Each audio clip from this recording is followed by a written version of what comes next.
Magkatabi sa sofa sina Joel at ang kabit niya. Halos magdikit na parang silang tunay na mag-asawa. May wine sa mesa, may kandilang paubos na, at ang cake na may nakasulat na Happy First Monthsary, Love. Kalahati na lang. Tawa pa sila ng tawa. Parang walang taong nasasaktan sa likod ng kaligayahan nila. Si Joel akala mo'y hari ng panluloko. Kampanteng-kampante. Feeling niya ang galing-galing niyang magsinungaling.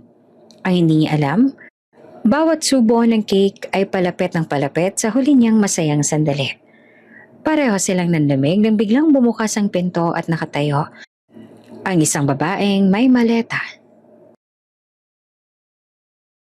Bago ka pa lang sa channel neto, ibang kwento ni Ate Jane, istorya mo, ikwento ko. Huwag kalimutang pindutin ang notification bell at subscribe button.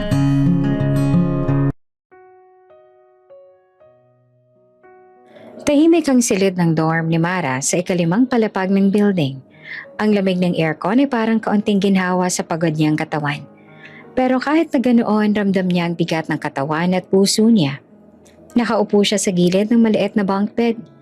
Nakatingin sa laptop habang binibilang ang overtime hours niya sa spreadsheet. 8 oras na naman. Plus 2 hours today. Bumulong siya sa sarili, sabay dampe sa liig niya ng sakit.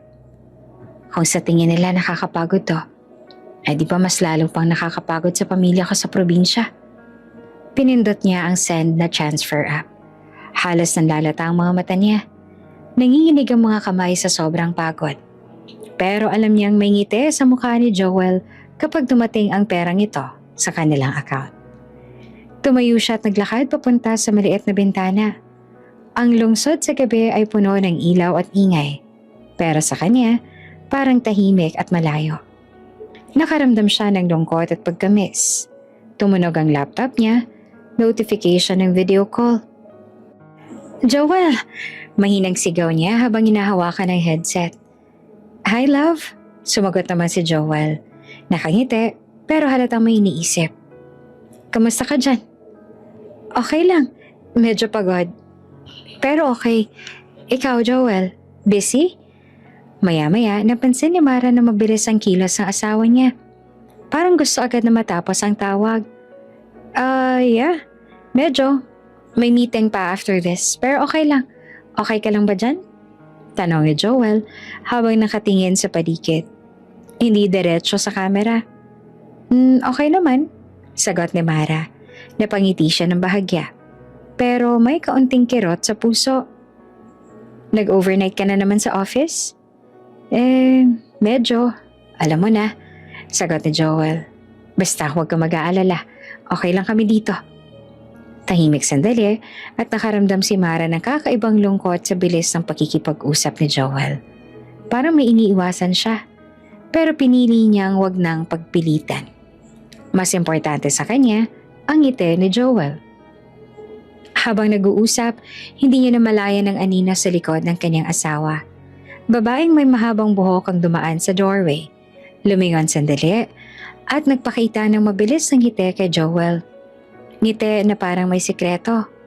Hindi naman napansin ni Mara ang eksenang iyon. I miss you, bulong ni Mara. Halos walang lakas ang boses. Miss na kita. I miss you too, love, sagot ni Joel na bahagyang napabuntong hininga. Balik ka na dito pag kaya mo. Basta, ingat ka palagi. Tumitig si Mara sa screen. Gusto sana niyang sabihin na sobra ng pagod niya. Na gusto niya nang huminga ng maluwag. Pero alam niyang hindi siya pwedeng huminto. Ang bawat sentimo na naiipon niya ay para sa kanilang kinabukasan. Love, nag-aaway na naman ba kayo ng kapitbahay? Tanong ni Joel. Papalitan ng ngiti, subalit may bahagyang tensyon sa boses. Wala naman, sagot ni Mara. Konti lang sa stress sa trabaho pero kaya naman. Good. Alam mo, mahalaga ka sa akin. Huwag mong kalimutan yan, sabi ni Joel. Napangiti si Mara pero may kakulangan sa ngiti niya. Para bang may pira-pirasong pangungulila at pangungulata sa puso niya na hindi kayang puna ng salitang lamang. Joel, alam mo minsan naisip ko, Bakit ganito kahirap? Bulong niya at bahagyang nanginginig ang boses. Para bang kahit anong gawin ko, parang kulang pa rin. Love, sagot na Joel, parang napahiya o naiinis sa sarili. Huwag mong isipin yon. Para sa atin, okay lang. Kaya natin to. Tahimik na muling napaligiran ng silid ni Mara.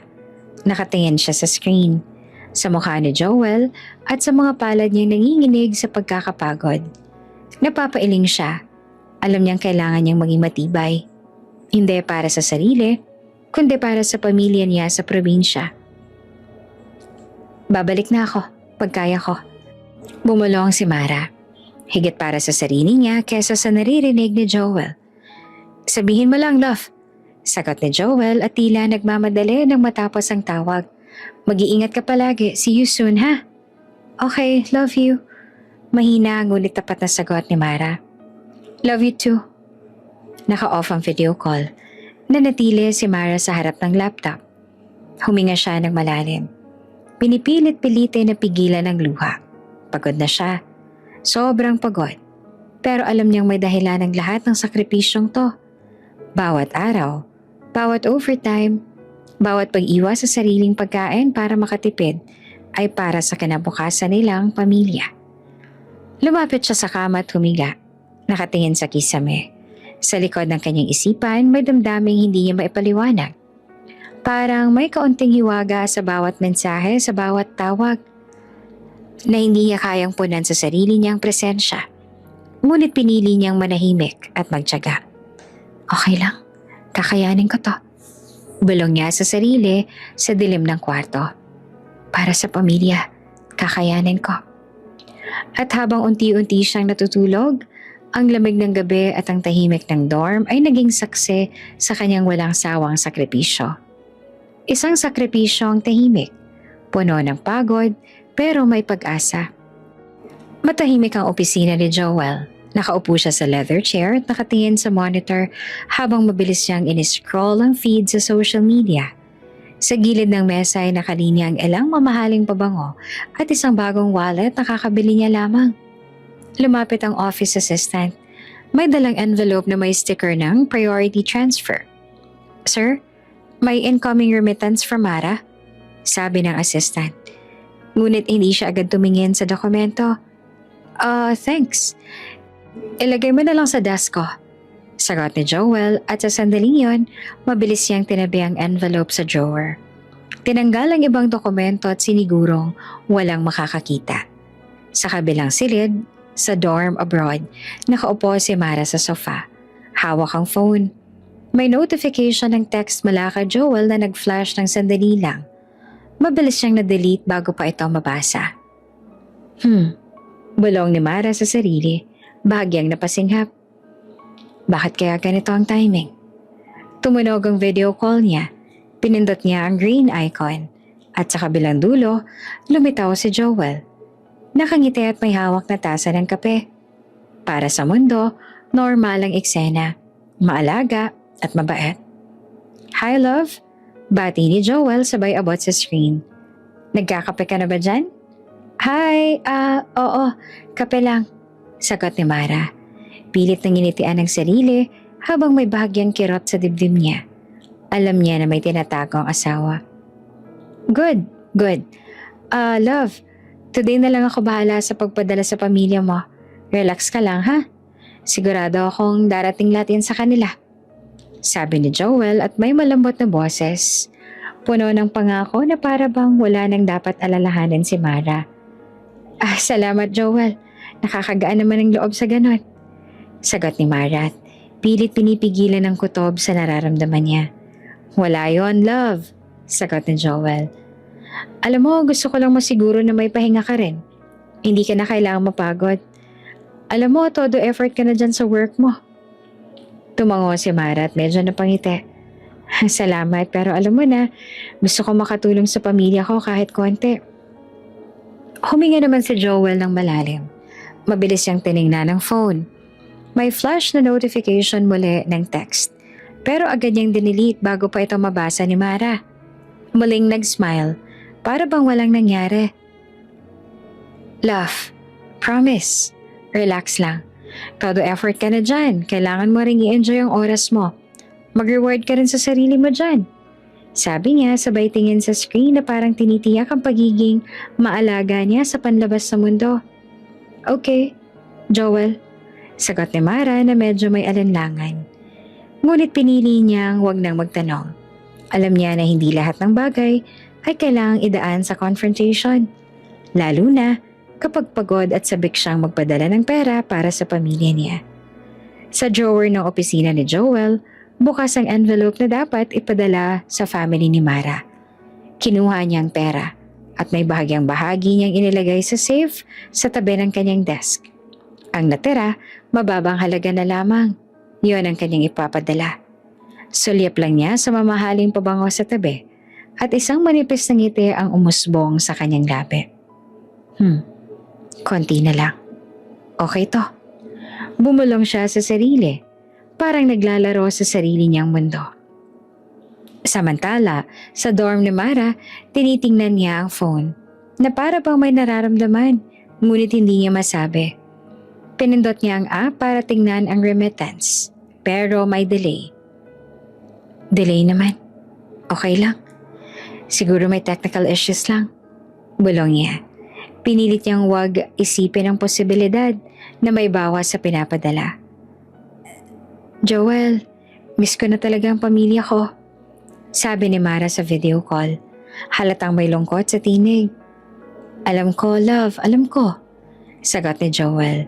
May pakiramdam na pinaparamdam talaga na maalaga siya. Pero relax ka lang. Akong bahala sa kanila, diba? Sabi ko sa'yo, lahat maayos. Sige, salamat sa effort mo ha. Pero sana next month, makompleto ng padala ha. Promise. Promise, love. Basta relax ka lang. Alam mo na lahat sa'yo, para sa'yo. Sabay ngiti ni Joel. Natapos ang video call at nanatiling nakaupo si Mara. Pinindot niya ang blanket sa lap. Pinipilit pigilan ang sariling kutob at panghihinala. Siguro nag-overthinking lang ako. Bulong niya sa sarili. Ngunit sa ilalim ng puso niya, may kaunting kirot na hindi niya kayang ipaliwanag. Sa kabilang silid, si Joel naman ay humihinga ng malalim. Pinindot niya ang mamahaling pabango. Inamoy ng bahagya at ngumiti ng bahagya. Everything is under control. Para sa akin at para sa kanila. Bulong niya. Pero sa ibang paraan. Alam niyang may maling nakatago sa ngiti niya. Lumipas ang gabi, tahimik ang dorm ni Mara. Nakahiga siya sa kama. Nakatingin sa kisame. Iniisip ang sinabi ni Joel. May kaunting duda. Ngunit pinipili niyang manatiling matiisin. Para sa pamilya niya sa probinsya, para sa kinabukasan nilang inaasam. Mas pinili niyang tiisin ang kakulangan kaysa harapin ang katotohanan. Okay lang. Kakayanin ko. Bulong niya sa dilim. Kahit may kulang. Kahit may bahagyang hiwaga. Kakayanin ko. At habang ang buwan ay nakatingin sa kanya mula sa bintana, nanatili si Mara sa tahimik niyang sakripisyo. Nagpapatuloy sa pagtitiis, nagpipilit magtiwala kahit may bahagyang pangamba sa puso. Tahimik ang gabi sa dorm ni Mara. Nakaupo siya sa gilid ng kama, nakatingin sa phone, may tawag mula kay Joel. Ramdam niya agad ang tensyon sa boses nito bago pa man niya nasagot. Love, nakakaloka talaga. Nahuli ko ang tatay mo nasa sabungan, love. Sabungan? Joel, seryoso ka ba? Oo, love.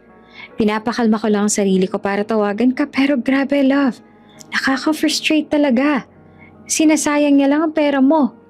Lahat na pinaghirapan mo dyan sa abroad, para lang pala sa sugal niya. Seryoso na halatang galit si Joel. Pinipilit ipakita ang urgency at panganib. Si Mara naman tumigil saglit. Ang puso niya ay parang huminto. Naisip niya ang tatay niya, si Mang Berting. Mahina, tahimik.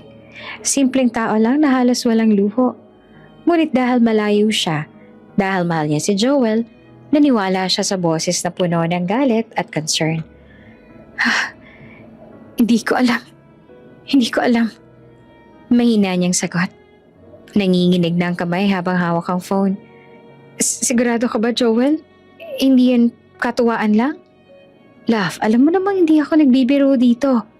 Kung akong tatanungin mo, ako na lang bahala sa pera mo. Basta wag mo nang ipapadala sa kanya, sabi ni Joel. Parang may kaunting pananakot pa sa tono. Trust me, para sa atin din naman to.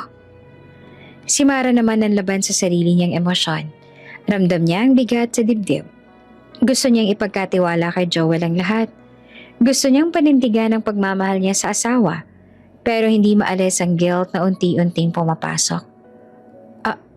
Okay, Joel, susubukan kong hindi muna magpadala kay tatay. Bulong niya sa sarili, sabay pintot ng end call. Napahawak siya sa kanyang dibdib, na para bang may kumakatok na kabigatan sa puso. Love ko siya. Love ko si Joel, pero ang tatay ko. Sa kabilang dulo ng bansa, tahimik lang si Mang Berting sa maliit niyang bahay sa probinsya. Nakaupo sa kahoy na upuan, nakaharap sa lamesa na may mga lata ng sardinas at kanin. Wala siyang alam sa sinabi ni Joel. Wala namang sabungan, walang sugal. Tahimik lang siyang kumakain. Iniisip ang simpleng araw-araw na buhay niya. Kainin muna tong sardinas para may lakas bukas. Bulong niya sa sarili, sabay abot sa baso ng tubig. Ang bawat hinga niya ay simple. Walang iniimbak na galit o lihim. Tahimik at mahinahon ang buhay niya. Balik sa dorm ni Mara. Nakaupo siya sa sahig, nakadapa sa kama. Luha ang unti-unting bumabagsak sa pisngi niya. Pinipigilan niyang sumigaw. Pinipigilan ang sarili na tumawag sa tatay at siguraduhing okay siya. Love ko siya. Pero si Joel, sinasabi niya na mali ang lahat. Bulong niya at bahagyang nanginginig. Kung ako lang ang titingnan niya, baka tama siya. Pero ang tatay ko, tatawag kaya ako sa kanya? Baka mali rin. Pero, bakit pa parang mas gusto kong paniwalaan si Joel? Nagpuna siya ng luha, huminga ng malalim. Ramdam niya ang guilt na parang kumakain sa loob niya.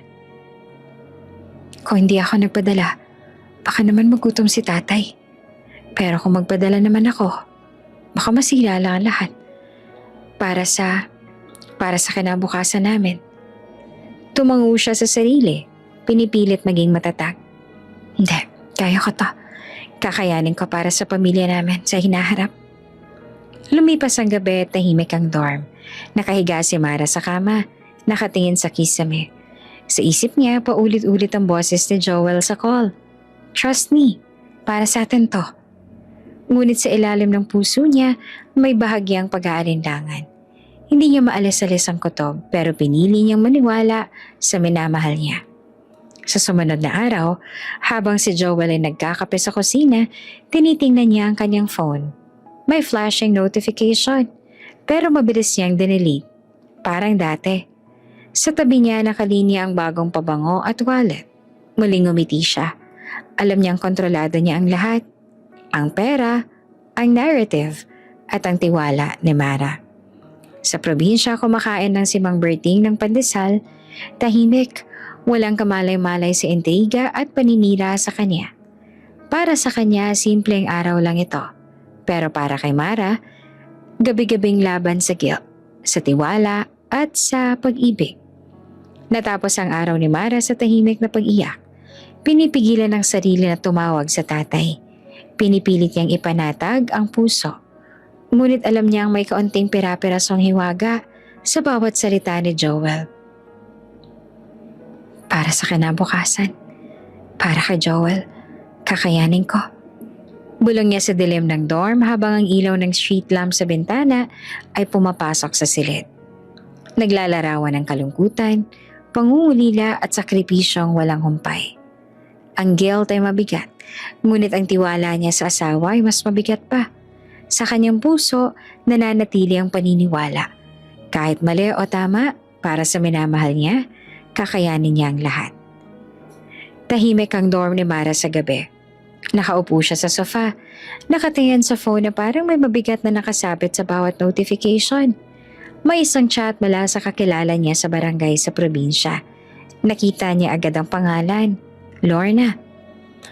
Bulong ni Mara sa sarili habang binubuksan ang mensahe. Ate, parang may ibang kasama si Kuya dito. Napangisi siya ng bahagya, pero ramdam niya ang kirot sa dibdib. Hinawakan niya ang sarili, pilit na pinipigilan ang sariling damdamin. Hindi ko pwedeng paniwalaan to. Bumulong siya, hawak-hawak ang phone. Mahal ko siya, pero hirap kami magkaanak. Kailangan kong kumapit sa kanya. Nag-scroll pa siya pababa at may isa pang mensahe. May kasamang blurred photo. Kitang-kita ang figure ni Joel sa palengke. May kasama, isang babae. Mukhang hindi malinaw pero halatang magkahawak ang braso. Tahimik lang si Mara, hindi agad nag-react. Pinagbasa niya ang larawan ng matagal. Halos tumigil ang mundo niya sandali. Ramdam niya ang kirot, ang pangamba at ang confusion.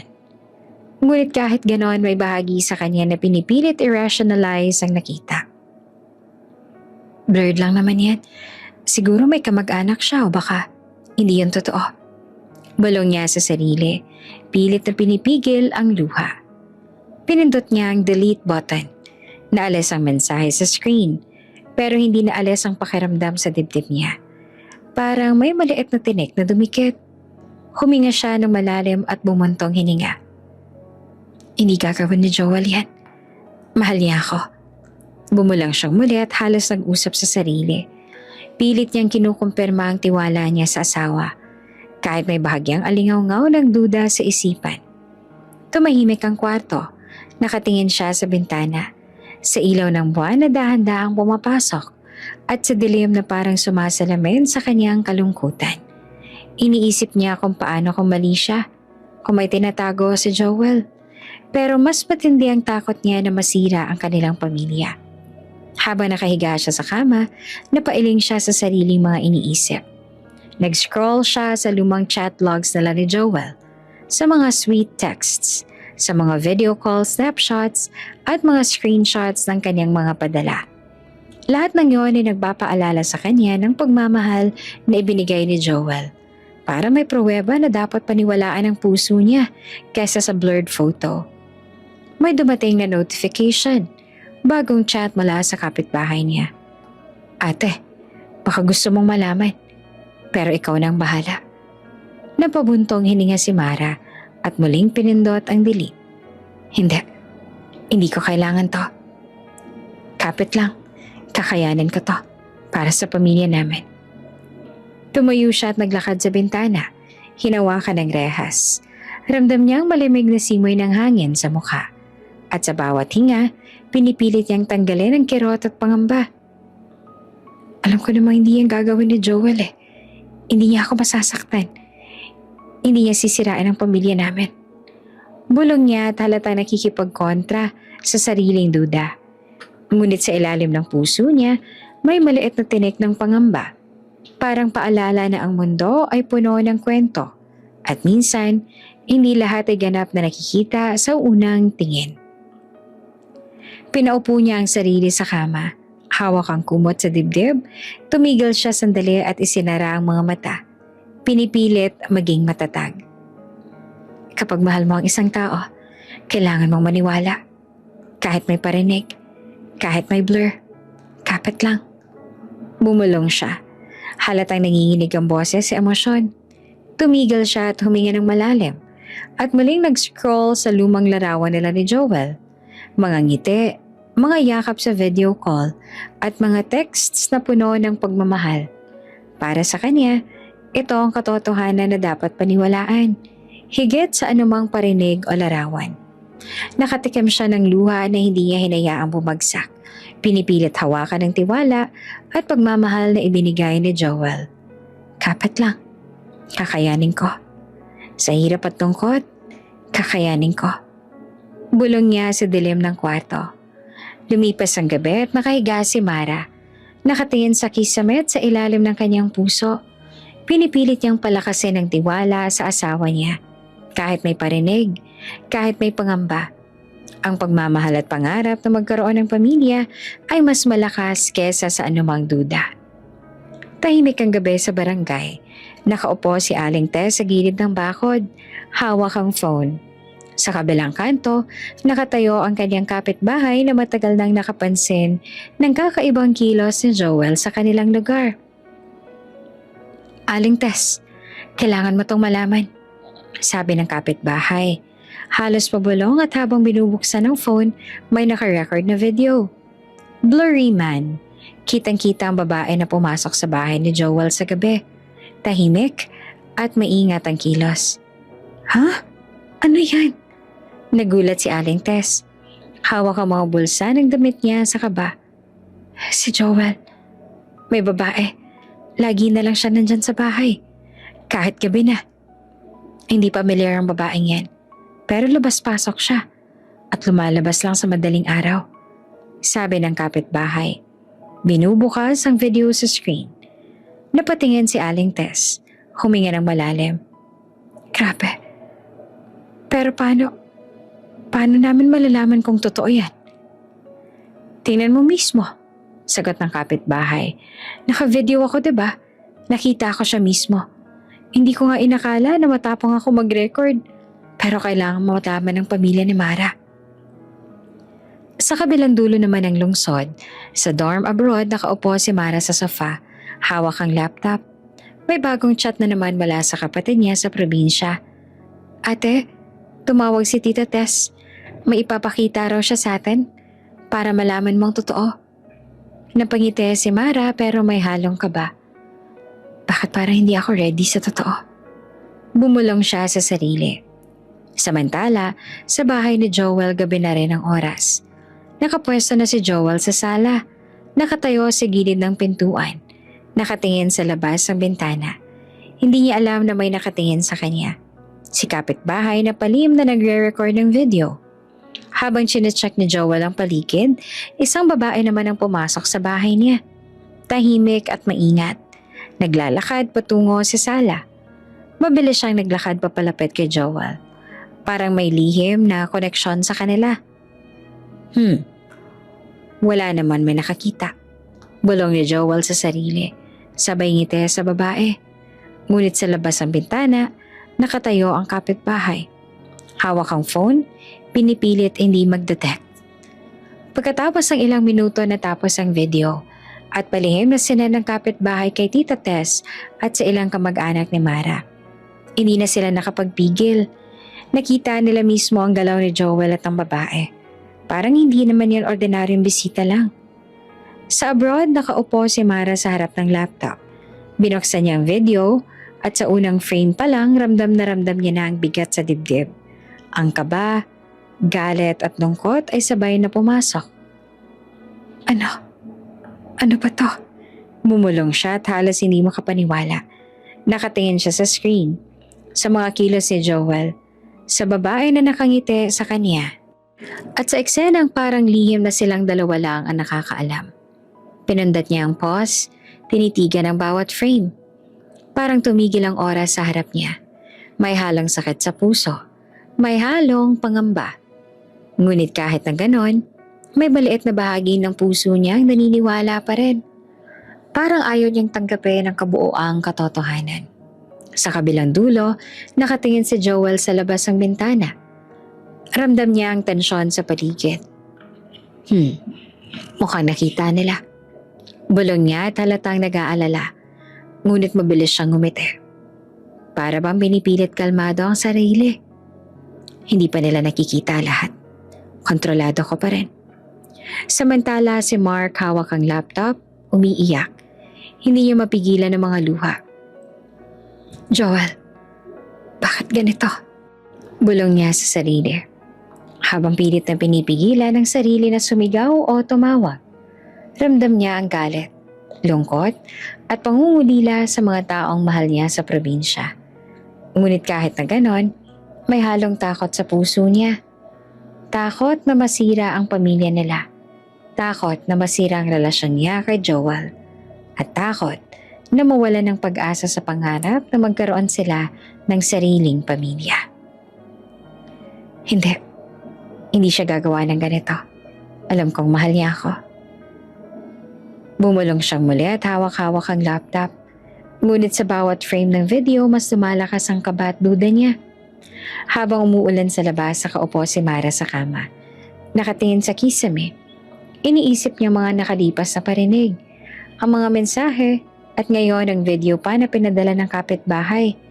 Parang pabalik-balik ang mga larawan sa isip niya. Ang pagmamahal ni Joel, ang pangako sa kanya, at ang nakikita niya sa video. Kapag mahal mo ang isang tao, kailangan mong piliin kung saan ka maniniwala. Bulong niya sa sarili. Nanginginig ang boses, ngunit ramdam niya ang maliit na tinik sa puso. Isang paalala na ang mundo'y puno ng lihim at hindi lahat ng nakikita mo sa unang tingin ay sapat para maniwala. Sa bahay naman ni Joel, nakatingin siya sa labas ng bintana. Alam niyang may nakakakita sa kanya. Pinisil niyang kamay at halatang nag-iisip. Kontrolado ko pa rin. Hindi pa sila makakaalam ng buong katotohanan. Tahimik ang gabi sa madilim na kalsada. Nakalakad si Mang Lita, isa sa mga kapitbahay ni Mara. Pauwi matapos magpadala ng video kay Tita Tess sa ilang kamag-anak ni Mara. Halos walang tao sa paligid. Lamig ang simoy ng hangin. At ang mga ilaw ng poste ay kumikindat sa kanya ng paunti-unti. Bigla siyang hinarang ng isang lalaki na nakatayo sa gilid ng kalsada. Malaki, matipuno, at halatang galit. Nang tiningnan niya ng mabuti, si Joel pala yun. Joel, hindi ko... Nauutal na sabi ni Mang Lita. Nanginginig ang boses. Tahimik naman si Joel sandali. Nakatingin sa kanya. May bahagyang ngiti sa labi na parang nakatutok sa predator na mata. Lumapit siya ng dahan-dahan. Bawat akbang ay parang nagpapalakas ng tensyon sa paligid. Isang salita pa. Magiging abo ang bahay ninyo. Bumulong si Joel at halatang puno ng galit at pananakot. Ang boses niya ay mababa at matindi. Parang hangin sa gabi na dumadaan sa kalye. Napalingon si Manang Lita. Tumingala sa paligid. Walang ibang tao. Walang makakakita. Nanginginig ang mga kamay niya at ang katawan niya ay parang nagiyelo sa takot. Hindi. Hindi na, Joel. Hindi na. Halos sigaw niya, ngunit halos hindi na lumabas ang boses. Hindi na ako magsusumbong. Si Joel ay tumayo lang ng diretso sa harapan niya. Halatang hindi pa rin na kontento. Isang salita lang. Makikita mo kung anong mangyayari. Bumulong siya at sabay tingin sa mukha ni Manang Lita para bang tinitiyak na naiintindihan niya ang banta. Kinabukasan, nanginig si Manang Lita habang nakausap sa kusina. Tiningnan niya ang kanyang phone. Halos hindi siya makapaniwala sa nangyari kagabi. Ang banta ni Joel ay malinaw. Ramdam niya ang panganib. Hindi biro ang boses sa tingin ni Joel kagabi. May bagong text naman si Manang Lita at nagpa siya siyang tumawag kay Tita Tess para ipaabot ang pagbabago ng isip. Tess, yung sinabi ko kagabi, nagkamali lang ako. Sabi niya na halatang nanginginig ang boses. Hindi pala totoo yan. Wala si Joel. Wala siyang ibang babae. Tinaas niya ang boses at parang hinihingi ang patawad. Sorry po. Nagkamali lang po talaga ako, hindi ko sinasadya. Samantala sa dorm sa abroad, si Mara ay nakaupo sa kama. Hawak ang laptop at naghihintay ng update. May bagong text naman mula sa kapatid. Ate, si Manang Lita, binawi na lahat ng sinabi niya. Sabi niya nagkamali lang raw siya. Wala pala daw talagang babae si Kuya Joel. Napahawak si Mara sa dibdib. Ang damdamin niya ay halo-halong gulat, lungkot at galit. Ha? Paano naman yung video? Yung mga parinig, lahat na yun wala ba? Bulong niya sa sarili at ramdam ang frustration. Umiyak siya ng tahimik. Hindi niya alam kung saan siya maniniwala. Ang puso niya sabi sa asawa o ang mga naunang parinig at mensahe na nakita niya. Ramdam niya na naiwan siya sa dilim. Walang malinaw na sagot. Joel, bakit ba ganito? Bakit parang laging may lihim? kahit wala na raw. Bulong niya ay halatang galit at nalilito. Sa probinsya si Manang Dita naman hawak ang phone, tinatanggal na ang mensahe at video sa pinadala niya kay Tess at sa kamag-anak ni Mara. Ramdam niya ang bigat sa dibdib. Hindi lamang sa sarili niya, kundi sa pamilya ni Mara. Takot siya sa banta at ramdam niya na ang ginawa niya kagabi ay maaaring sumira sa lahat kung hindi siya nag-iingat. Hindi ko na uulitin. Hindi na.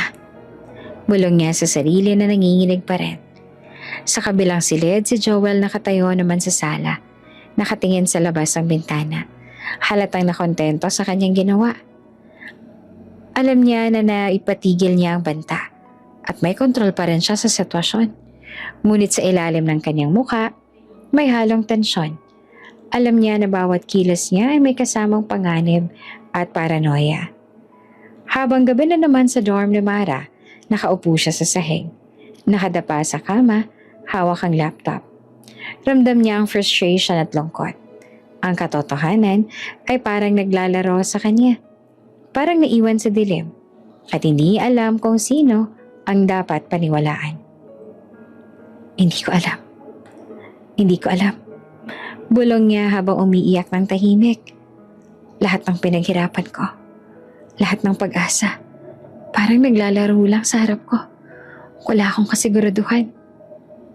Kapag hindi ako lalaban para sa sarili ko, sinong lalaban? Kapit lang. Kahit mahirap at nakakalito.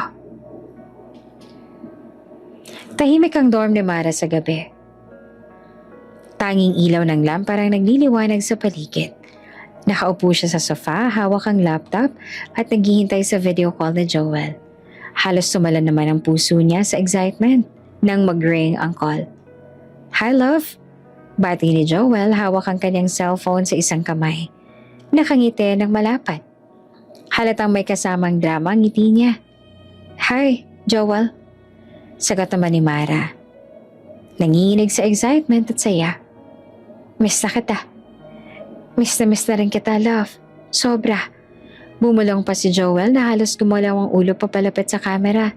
Kaya nagpadala ako ng flowers sa'yo. Dapat dumating na yung kanina. Pero alam mo na, may delay lang daw. Napangiti naman si Mara. Halatang kinikilig. Joel, ang sweet mo naman talaga. Alam mo, ang saya-saya ko. Sobra. Sabay hawak sa puso. Ang mga bulaklak na nakalagay sa delivery box ay kulay rosas at puti. Elegante at mabango. Hindi niya alam na galing din pala ang pera nito sa pinapadala niyang remittance. Bahagyang bawas sa kanilang pamilya sa probinsya. Si Joel ay tumango. Nakangiti ng halatang may lihim na satisfaction sa ginawa niya. Wala yon, love. Para sa'yo. Alam mo, gusto ko lang laging may dahilan kang umiti. Habang nag-uusap sila ay may kumatok sa pinto ni Joel. Tahimik siyang tumayo. Mabilis at pinatay ang camera sa laptop sa kabila. Sino yon? Bulong niya sa sarili. Halatang nagmamadali at may tensyon. Si Mara sa kabilang dulo hindi alam ang nangyayari. Ngunit halatang nakilig siya sa sweet gesture ni Joel. Joel, ang perfect mo talaga. Bulong niya at halatang kumakapit sa ilusyon na binigay sa kanya ng asawa. Kahit malayo, nararamdaman ko na mahal mo ako. Sa labas naman ng bahay ni Joel, nakatayo ang babaeng naghihintay. Nakatingin sa pintuan. Halatang may lihim na plano. Ngunit sa loob, si Joel tahimik na nakatingin sa kanya mula sa bintana. Nakatingin sa bawat kilos ng babae. May halong tensyon at excitement sa kanyang mata. Alam niya na kontrolado niya ang eksena sa loob at labas. Sobrang sweet talaga niya, sabi naman ni Mara. Habang hawak ang laptop at nakangiti at hindi mapigilan ng kilig. Kahit malayo siya, ganito pa rin niya ako kaalaga. Bulong niya sa sarili. Ramdam niya sa bawat salita ni Joel, nagpapalakas yan sa kanyang puso at nagtatanggal ng kung anumang alinlangan na naramdaman niya nitong nakaraan. Sa bahay ni Joel, tiningnan niya ang babae sa labas. Ngumiti na halatang may lihim na intensyon.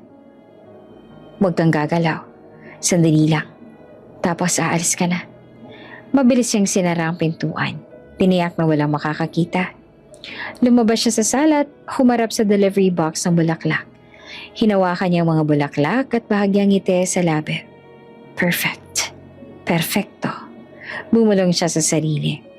Alam niya na sa kabilang dulo, si Maray umiiyak na sa tuwa at kinikilig.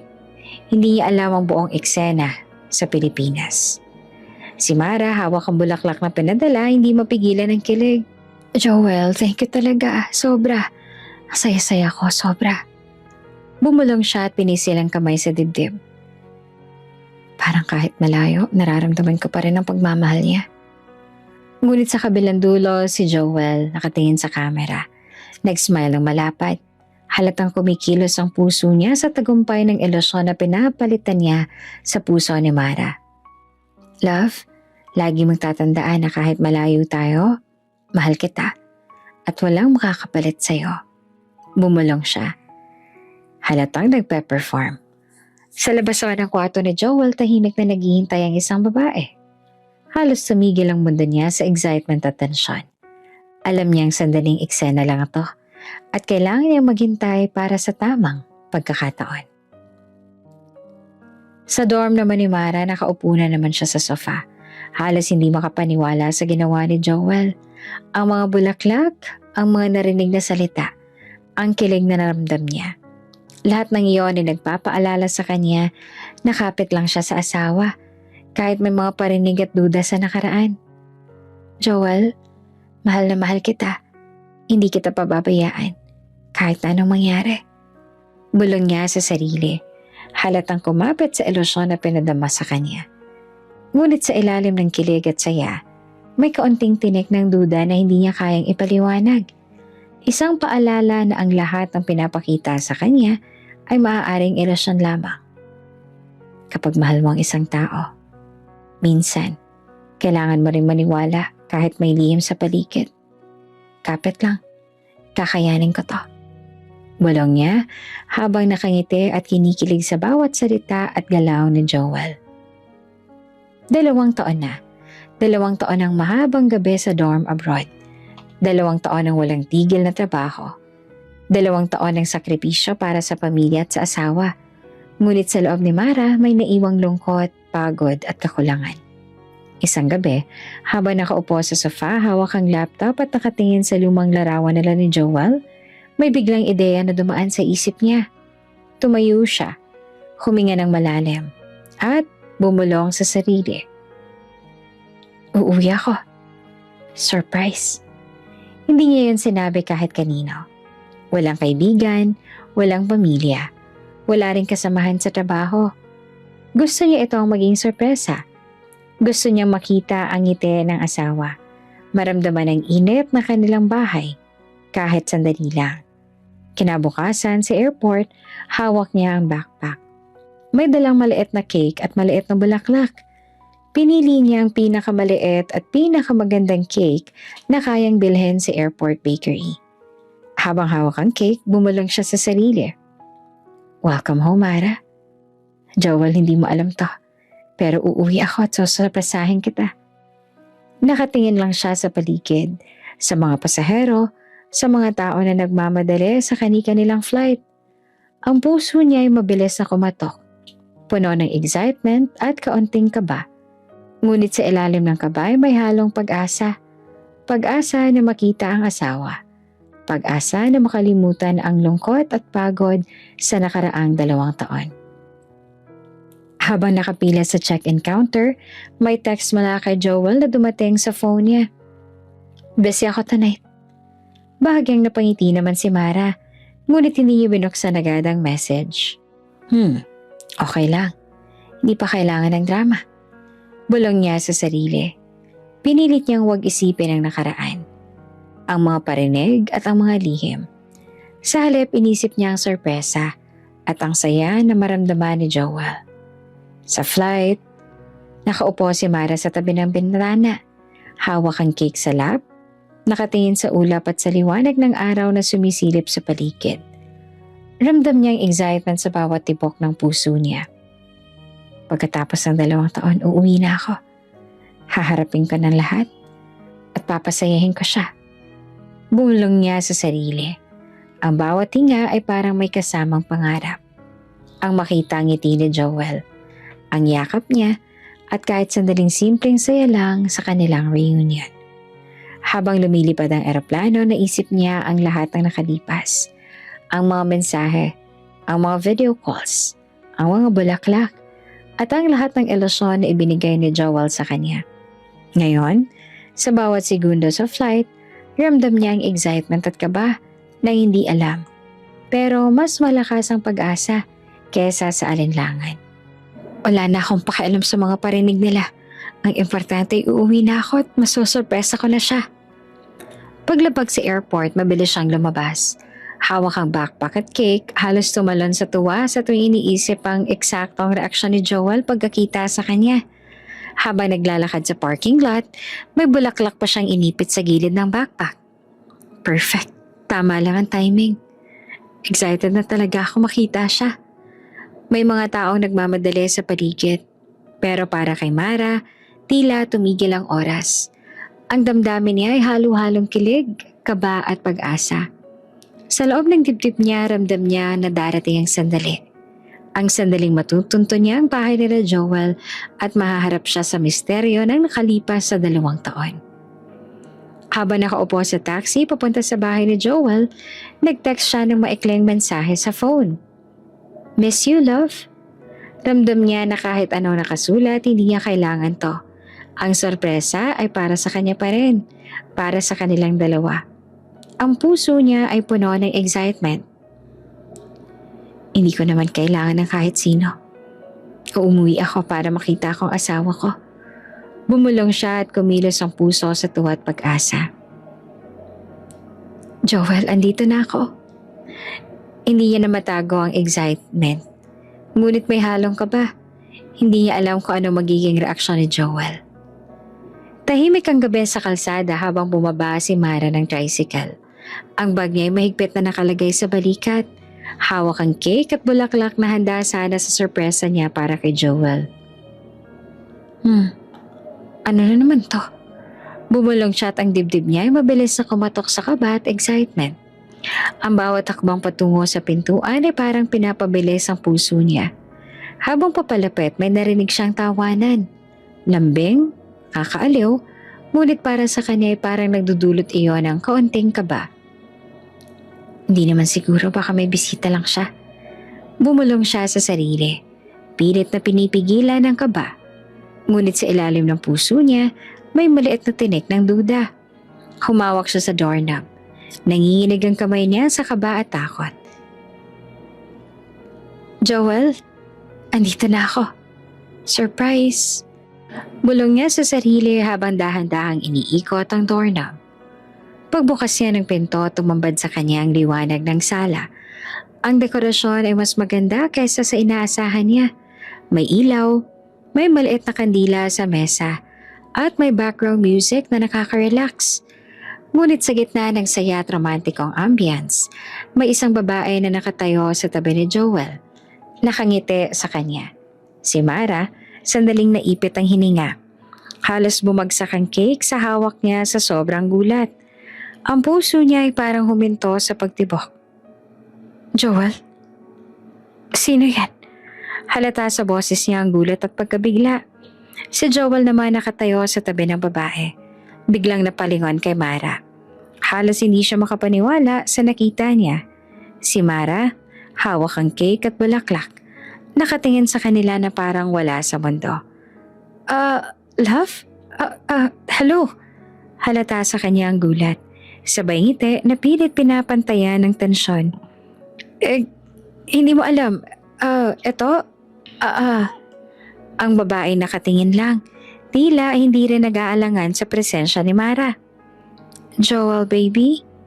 Malumanay na boses at parang walang kaalam-alam sa tensyon sa kwarto. Si Mara nanginginig pa rin ang kamay. Ibinaba ang cake sa counter. Ramdam niya ang sakit sa dibdib. Ang lahat ng ilusyon, ang excitement, ang sorpresa. Bigla namang naglaho sa isang iglap.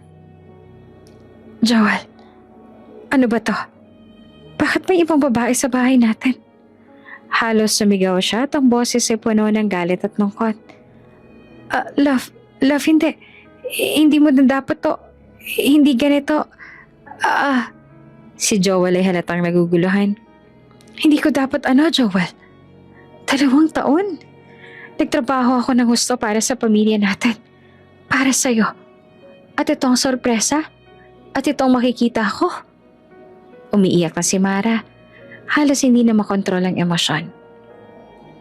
Sa tabi ni Joel halatang nakikita ang galit ni Mara. Nangingiti pa rin ang bahagya. Sige nga, Joel. Mag-explain ka nga. Love, please. Hindi niya dapat nandyan.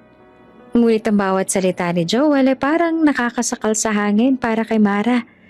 Ang excitement at pag-asang dala niya sa flight ay napalitan ng galit, lungkot at pagkabigla. Joel, bakit? Paano mo nagawa to? 2 taon ako nagtiis. At itong sorpresa ko sana sa'yo. Tapos itong madadatnan ko, itong makikita ko. Halata sa kanya ang galit at pagkasakit. Si Joel halatang nagkakaproblema sa kanyang paliwanag. Lumapit, subalit si Mara ay nag-step back. Ang bawat galaw niya ay parang may distansya. Distansya sa puso, distansya sa tiwala. Love, please, bulong pa ni Joel. Humiling sa kanya ng pagkakataon. Pakinggan mo ako. Ngunit sa puso ni Mara, bawat salita ni Joel ay parang nagbabalot na sa kanya ng dagdag na pagdududa. Hindi niya alam kung saan magsisimula. Sa excitement na nagdadala sa kanya sa bahay, sa sakit ng nakita, o sa galit na unti-unting pumapasok. Sandaling tumigil ang lahat. Ang musika sa sala, ang ilaw, ang tawa ng babae, at ang katahimikan ng gabi. Lahat ay nakapaloob sa isang eksena na puno ng tensyon at emosyon. Si Mara huminga ng malalim. Pinilit kontrolin ang sarili. Hawak ang cake na parang simbolo ng 2 taong sakripisyo. Joel, gusto ko malaman ang katotohanan. Ngayon ay malumanay na pero matatag ang boses. Halos sumasabay ang luha at galit. Si Joel naman ay nakatingin lang sa kanya. Alam niyang kailangan niyang pumili ng tamang salita. Ngunit sa likod ng ngiti niya, halatang may lihim na tinatago. Isang lihim na ngayon ay mas malinaw na kay Mara kaysa dati. Ang gabi tila tumigil sa oras para sa kanila. Ang bawat hininga, bawat salita, bawat galaw ay puno ng tensyon. Para kay Mira, ito ang sandali kung saan magbubukas ang pinto ng katotohanan o maging simula ng mas malalim na sugat. Naging slow motion ang bawat detalye na nakita niya sa harap niya. May lobo na nakalutang sa sala, kulay pula, parang nakakatawag sa kanya. May cake sa mesa, may nakasulat na malalaking letra, Happy First Monthsary. May kandilang nakasindi, naglalabas ang malambot na liwanag sa paligid. Ang babae ay halatang saya, halatang pagiging komportable sa paligid ni Joel. Mara, please wait. Please hayaan mo akong ipaliwanag lahat ng to. So, totoo palang balita sa akin na nakaraan. Anong first monthsary na to? Sigaw niya't nanginginig sa galit at pagkabigla. Love, please. Hindi to, wala to. Ngunit sa puso ni Mara, bawat galaw ni Joel ay parang patalim. Ang yakap niya sa babae, ang ngiti, ang lahat ay nagpapaalala sa kanya ng pagkakanulo. Ang babae naman sa tabi ni Joel ay kampante, nakangiti nang walang iniintindi sa galit ni Mara. 1 month na kami. Malinaw at tahimik niyang sabi na parang pinagmamalaki pa ang relasyon nila. Si Mara hindi naman makapaniwala. 1 month? 2 taon ako nagtiis. Ito lang ang kinailangan mo para sirain lahat. Ang luha ay bumabalong sa pisngi. Halatang galit at sakit ang pumipintig sa bawat salita. Si Joel nadula sa sahig sa kaba. Halos hindi siya makapaniwala. Akala ko hindi ka na uuwi. Bumulong siya at halo ng takot at kawalan ng kontrol. Ngunit sa bawat salita niya ay parang huli na. Ang pagkakanulo ay malinaw. Si Mara, hindi na kayang tiisin yan. Mara, please.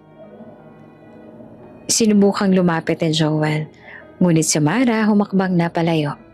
Bawat galaw ay puno ng galit, luha at pagkabigo. Joel, ang perang pinapadala ko para sa pamilya ko. Para sa tatay ko. Lahat ng yun napupunta lang pala sa babae mo. Bumulong siya at halatang nagngangalit at nasasaktan. Love, hindi totoo yan. Bumulong siya ngunit wala nang epekto iyon sa puso ni Mara. Si Mara huminga ng malalim. Nanginginig, pinisil ang backpack at bulaklak na dala niya. Ang bawat salita niya ay parang espada. Joel, ito lang talagang ibibigay mo sa akin? Ang kabit naman ni Joel ay nakangiti lang. Parang hindi natitinag. Joel, bakit parang natatakot ka? Akala ko ba iiwan mo na yung baog na yan? Sabi niya na walang pakialam sa luha at galit ni Mara. Si Mara halos hindi naman makagalaw sa galit at luha. Ano sabi ng kabit ka? Ang kapal naman ng mukha mong sabihin baog ako. Yan bang ipapalit mo sa akin, Joel? 1 buwan pa lang kayo? Pero sinira mong lahat. Halos sumigaw siya at ang tinig niya ay puno ng sakit, galit at pagkabigo. Sinubukan pang lumapit na Joel kay Mara, ngunit tumakbo na itong palayo. Ang bawat galaw ay nagpapakita ng desisyon na tapusin ang ilusyon at hindi na maling maniwala sa panloloko. Tahimik na lang ang sala. Ang cake sa sahig, lobo, kandila, lahat ng simbolo ng ilusyon na ngayon ay durog na sa harap ni Mara. Ang 2 taong sakripisyo, ang 2 taong pag-asa ay naglaho sa isang iglap ng katotohanan. Si Mara nakaupo sa sofa, hawak ang backpack. Ramdam niya na wala siyang masisilungan sa liwanag ng ilusyon na binigay ni Joel. Si Joel naman huminga ng malalim.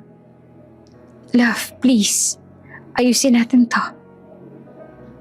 Ngunit sa puso ni Mara parang huli na. Ang pagkakanulo, ang kabet at ang cake sa sahig, lahat ay nagturo sa kanya ng isang malinaw na katotohanan. Ang lahat ng ilusyon niya ay naglaho na at ang katotohanan ay mas masakit pala kesa sa inaasahan niya. Ang sala sa bahay tila pumutok sa biglaang tensyon. Ang kandila sa ibabaw ng mesa ay tila maliit na apoy lamang sa gitna ng tsunami ng emosyon. Sa halip na tanggapin ang paliwanag ni Joel, bigla na lang lumapit si Mara at sinampal si Joel. Ang lakas ng sampal ay hindi lamang pisikal. Ang bawat galaw niya ay may kasamang taon ng sakit at pagkakanulo. Ilang taon ako naniwala sa'yo. Nagtiwala. Ilang taon ako nagtiis. Nagtrabaho ng husto sa abroad. At itong ginawa mo? Ilang taon? Ha? Ilang taon? Si Joel nagulat naman at bahagyang natagilid ang katawan sa sampal. Mara, love, please. Bumulong siya ngunit ang bawat salita ay parang walang bisa sa mga mata ni Mara. Si babae kampante at nakangiti. Tila walang iniintindi sa gulo sa harap niya. Malumanay at malinaw niyang sabi. Parang pinagmamalaki. Hindi alintana ang emosyon ni Mara. Si Mara halos hindi naman makagalaw sa galit. 1 month. Sinayang mo lang ang pagtitiwala ko. Ngunit ang bawat salita ay parang luha. Ang bawat galaw niya ay puno ng galit, sakit at pangihina sa loob. Joel, nagawa mo pang siraan ng tatay ko.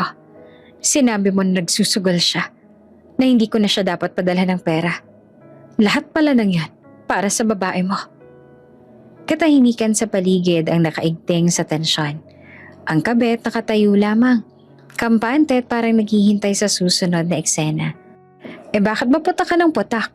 At least totoo naman kami sa isa't isa. Halakak niya ng bahagya. Hindi alintana ang luha at galit ni Mara. Si Mara hindi naman makapaniwala sa sinabi niya. Totoo? Totoo ba to? Ito ang totoong mag-asawang sampal ang binigay ni Mara sa kabit. At ngayon masabihin na 1 month pa lang kayo. Halos sigaw niya at ang puso ay parang piniga sa sakit at pagkabigo. Si Joel sinubukan pang lapitan at pigilan si Mara. Love, please, hayaan mo ako magpaliwanag. Hindi na ako makikinig sa paliwanag mo. 2 taon. 2 taon, Joel. Joel, ano ba? Ang kabit ay kahit nasampal na halatang hindi pa rin natitinag. Hindi mo man lang ba ako ipagtatanggol? Sabi niya na parang hindi alintana ang pagkabigo at sakit ni Mara. Si Mara huminga ng malalim. Tinitigan ng dalawa. Sino ka para gawin to sa akin, ha, Joel? Sino ka para sirain ang tiwala ko? Ang pinaghirapan ko. At ikaw, sinusunog mo lang. Si Joel ay bahagyang nadulas. Tumingin kay Mara na halatang hindi makapaniwala sa galit at sakit na dala niya. Mara, love, please. Hindi ko. Akala ko kasi hindi ka nauuwi. Si Mara ay huminga ng malalim. Ang bawat dilaw ay nagpapakita ng desisyon. Ang desisyon na tapusin ang relasyon. Joel, hindi mo na mauulit sa akin to. Hindi na. Tahimik ang sala nang biglang pumasok ang tatay ni Mara. Pawis at pagod mula sa kabilang baryo. Papunta sana sa manugang para bumisita. May dalang lumang payong at mamasamasang jacket. Ang mukha niya ay litaw ang pagod. Pero higit sa lahat, litaw din ang determinasyon at pagkagulat. Mara, Joel, mahina niyang boses ngunit matatag ang tinig. Si Mara ay nakaupo sa sofa. Nanginginig pa sa galit at luha. Biglang tumayo at niyakap ang ama. Tatay, hindi niyo alam ang ginawa niya sa akin, sa atin. Si Joel ay nakatingin lamang sa kanila. Halatang hindi alam kung paano haharapin ang biglaang pagdating ng ama. Love, please patawarin mo ako. Ngunit bago pa man makapagsalita si Joel ng maayos, tumayo ang tatay ni Mara sa harap ni Joel. Tahimik lang siyang tumingin kay Joel. Halatang napagod at nasasaktan din sa pangmatagalang paninirang ginawa ng anak niya. Joel, totoo pala ang mga naririnig ko na sinasabi mo sa mga tao na nagsusugal ako? Tanong niya na kalmado, ngunit matalim ang boses. Si Joel naman bahagyang natigilan. Tay, hindi ko po, parang, sabay pangiti. Subalit halatang hindi niya maipaliwanag ang sarili. Si Mara nagulat naman sa tono ng tatay. Nanginginig na ang boses. Tay, sorry po. Hindi ko po alam na nagsisinungaling si Joel. Sabay patak ng luha. 2 taon ko pong tiniis abroad. Naniwala po ako sa kanya. Naniwala po ako sa lahat ng sinabi niya. Ngunit ang tatay tahimik lang at umiling. Hindi niya sinasabi ang kahit ano. Isang simpleng pag-iling lang na mas masakit pa sa salita. Joel, ipinapakita mo sa akin ang resibo ng padala ng anak ko. Ang sabi mo na hindi siya nagpapadala sa'yo ng sapat. Pero inintindi ko yon. Si Joel biglang napatunganga. Resibo. Bulong niya sa isip. Ngunit si Mara, halata ang gulat at galit. Tumingin sa mga kamay ng ama. Nakita niya ang mga lumang resibo. Lahat ay nagpapakita ng mga perang pinadala niya sa abroad ay hindi napupunta sa pamilya niya. Hindi po totoo yan, Tay. Kompleto po lahat ng padala ko para sa inyo. Pero lahat ng sinabi niya tungkol sa inyo ay puro kasinungalingan lang pala. Sinabi ni Joel, ang mga kasinungalingan yon para mapigilan ako magpadala. Bumulong si Mara at hawak ang dibdib. Patawad, Tay. Naniwala po ako sa kanya. Ang tatay bahagyang napahinga. Joel, ikaw ang may ginawang masama sa pamilya ko. Pinagsamantalahan mo ang tiwala namin. Mira, Tay, hindi ko po sinasadya. Hindi. Tay, 2 taon ako nagtrabaho ng husto. At sa huli siya lang palang gumagamit ng padala ko para sa sarili niyang kaligayahan. Hindi po pala napunta sa inyo at sa pamilya ang pera ko. Ang kapitbahay Joel nakatayo lang, kampante at walang pakialam.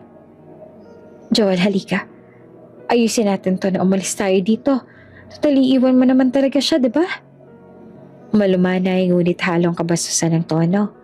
Parang nakikipagtalo pa rin sa sitwasyon. Ngunit si Mara, tumayo at huminga ng malalim. Joel, mula ngayon hindi na ako maniniwala sa'yo. At hindi na ako magpapaapekto sa mga kasinungalingan na to. Ang tatay niya ay tinitigan ni Mara, halatang proud sa lakas ng loob ng anak. Mara, tama ka. Hindi ka dapat magtiwala sa isang sinungaling. Si Joel nadulas sa sahig sa kaba. Hindi siya makapaniwala. Love, please. Hindi ko kayang wala ka. Hindi ko naman sinasadya yun. Nanginginig ang boses, ngunit wala nang epekto sa mga mata ni Mara at sa mga mata ng ama. Si Mara huminga ng malalim, tumingin sa ama.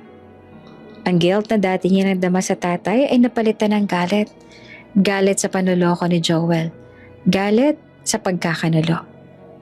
Joel, hindi na ako magpapaloko sa mga paliwanag. Lahat ng sinabi mo, lahat ng ginawa mo, hayaan mong harapin ko na lang ang katotohanan at ang pamilya ko. Halata sa tono ang determinasyon. Tahimik na lang ang bahay, ang kandila ay patuloy na naglalabas ng liwanag, ngunit hindi na ito makabuo ng ilusyon. Ang tatay ni Mara ay pawis at pagod, nakatayo sa tabi ng anak. Halatang handa ng ipagtanggol ang pamilya at ilantad ang katotohanan. Sa huling sandali, si Mara ay huminga ng malalim. Tinitigan si Joel at sa puso niya, naramdaman niya ang unang hakbang sa paglabas ng dilim ng panluloko at simulang buuin ang sariling lakas. Tahimik ang loob ng bahay. Ang sala ay puno ng katahimikan, maliban sa tunog ng maliit na bag at mga gamit na iniempake ni Mara. Ang backpack, ilang damit at maliit na maleta, iyon lang ang dala niya. Ang puso niya ay wasak, ngunit malinaw sa mga mata ang determinasyon. Panahon na para lumayo. Si Joel nakatayo sa harap niya, halos hindi naman makapaniwala. Mara, please love, hindi mo kayang gawin to. Hindi mo kailangang umalis. Nanginginig ang boses niya, halatang desperado. Ngunit si Mara nakatayo, hawak ang maleta. Hindi tinitingnan si Joel.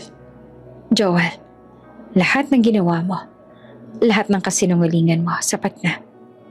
Hindi ko na kailangan ng paliwanag mo. Wala na akong tiwala sa'yo. Malamig at matatag ang tono niya. Love, please, pakinggan mo naman muna ako. Nanginginig ang boses na nagmamakaawa ni Joel. Hindi na ako makikinig, Joel. Huli na ang lahat. Bumulong si Mara at ang bawat takbang ay puno ng galit at sakit. Ngunit malinaw na hindi na siya malilinlang. Tahimik naman sa sulok ang tatay ni Mara. Nakatingin kay Mara at sa eksenang nangyayari. Mara, tama lang ang ginawa mo. Malumanay ngunit matatag ang boses. Kailangan mong protektahan ang sarili mo at ang pamilya natin. Hindi mo siya kailangan. Si Mara ay huminga naman ng malalim, tiningnan ng ama. Ang galit at sakit na matagal niyang dinadala sa puso. Unti-unti nang napapalitan ng lakas. Tama po kayo, tay. Oras na para iwan lahat ng kasinungalingan at panluloko niya. Si Joel naman, nanlaki ang mga mata at halos hindi pa rin makagalaw. Mara, please, hindi ko sinasadya. Mahal na mahal kita. Nanginginig pa rin. Subalit ang bawat salita ay parang nawala ng epekto sa puso ni Mara. Ngunit sa harap niya, si Mara hindi tumitingin. Hindi siya bumaling kahit sandali. Ang bawat galaw, bawat takbang ay malinaw na nagsasabing wala na siyang puwang para kay Joel sa buhay niya. May kapitbahay sa kabilang bahay na nakatitig sa gate. Alam na nila ang nangyayari. Ngunit tahimik lang. Nakita nilang lakas si Mara. Nakaramdam ng saya sa kanyang determinasyon at paggalang sa kanyang desisyon. Si Joel nakatayo sa harap ng sala. Halos magwalis na ang galit. Pasensya at pagsisisi. Mara, please huwag mo kong iwan. Mahal kita. Subalit walang sagot. Si Mara humakbang naman palabas ng gate. Hawak ang maleta. Kasamang ama, ang bawat takbang ay may kasamang pag-iyak. Ngunit ang kanyang mga mata ay nakatuon sa unahan. Hindi siya lumingon. Sa hangin ng gabi ay malamig. Ngunit para nagpapalakas sa kanya sa bawat takbang ang mga ilaw sa kalsada na kumikislap. Tila nagbibigay ng gabay. Ang bawat takbang palabas ng gate ay simbolo ng kanyang bagong simula, ng pagtatapos sa sakit at ng unang hakbang sa sariling kalayaan. Si Joel nananatiling nakatayo sa sala, parang napahinto sa oras. Ang kabit na dati kampante at nakangiti, biglang napansin ang kawalan ng tiwala ni Joel sa sarili. Iniwan din siya ng babae. Dahil akala niya siyang pipiliin ni Joel. Mara, please, mahal kita. Hindi mo ako dapat iniwan. Nanginginig ang boses. Subalit wala nang sinasagot si Mara. Ang bawat salita ni Joel ay parang hangin lamang, hindi nakakaabot sa puso. Sa labas ng gate, huminto si Mara sandali. Huminga ng malalim at tinitingnan ang daan sa harap niya. Ang kalangitan ay malinaw. Ang mga bituin ay kumikislap. Para bang sinasabi sa kanya, ito ang simula ng bago mo, Mara. Tumayo ka at huwag lumingon. Hindi na ako babalik. Hindi na. Bulong niya sa sarili. Ang bawat salita ay puno ng lakas at determinasyon. Ang tatay nakatitig sa anak. Bahagyang umiti sa kanya. Tama ang ginawa mo. Panahon na para bumangon, Mara. Panahon na para ipaglaban mo naman ang sarili mo. Si Mara ay huminga ng malalim. Hawak ang maleta. At sa unang pagkakataon, sa 2 taong pag-alis niya sa sarili, naramdaman niya ang kaunting kaluwagan. Ang simula ng bagong kabanata. Ang gate ng bahay ay unti-unting nagsasara sa likod niya. Simbolo ng pagtatapos ng isang kabanata. Ang bawat takpang niya sa kalsada ay mas malakas at mas tiyak. Kahit ang puso ay masakit pa rin. Sa bawat distansya na nalalayo siya sa bahay at kay Joel, ang galit at sakit ay unti-unting napapalitan ng determinasyon at lakas. Ang mga taon ng panlulokot kasi kasinungalingan ay naiwan na sa likod at ang bagong simula ay naghihintay sa kanya sa unahan. Si Joel nakatayo sa sala, naluluha at nagtataka kung paanong nawala ang lahat sa isang iglap. Ang kabit ay iniwan din siya. Sa unang pagkakataon, naramdaman ni Joel ang kabiguan, ang pagkawala ng tiwala, ng pagmamahal at ng kontrol. Si Mara kasama ang ama patuloy sa paglakad. Wala siyang dalang iba kundi ang maleta at ang kanyang wasak na puso. Ngunit puno ng determinasyon at bagong pag-asa. Makalipas ang ilang linggo, tahimik ang silid ng opisina ng abogado. Ang lamig ng aircon ay konting aliw sa nanginginig na kamay ni Mara, habang hawak niya ang ballpen at nakatitig sa mga dokumento sa harap niya. Ang legal separation o annulment papers ay nakalapag sa mesa. Ang simula ng kanyang laban para sa kalayaan at sariling dignidad. Huminga ka muna, Mara. Malumanay at kalmadong boses ang narinig niya. Si Attorney Luis yun, nakatayo sa kabilang panig ng mesa. Nakatingin sa kanya ng may respeto. Walang panghuhusga. Tanging gabay lamang. Si Mara bahagyang tumingin. Nakaramdam ng kakaibang ginhawa. Sa kabila ng takot at panghihina, may kapayapaan sa mata ng abogado. Salamat po. Bumulong siya at halatang nanginginig pa rin. Hindi ko po alam kung kaya ko. Si Attorney Luis ay bahagyang ngumiti, ngunit seryoso. Kaya mo, Mara. Isa itong hakbang para sa sarili mo at sa kinabukasan mo. Hindi ito laban sa'yo, kundi laban sa hindi makatarungang ginawa sa'yo. Si Mara huminga ng malalim at dahan-dahang pinirmahan ang reklamo. Halata ang kaba, ang galit at ang lungkot sa bawat paghawak niya sa ballpen. Ngunit kasabay nito, ramdam niya ang unti-unting lakas na bumabalik. Ang lakas na matagal niyang pinipigilan dahil sa takot at pagkakanulo. Lumapit si Attorney Luis, bahagyang tumingin sa papel. Siguraduhin nating maayos ang lahat. Ang bawat detalye ay mahalaga para sa kaso mo.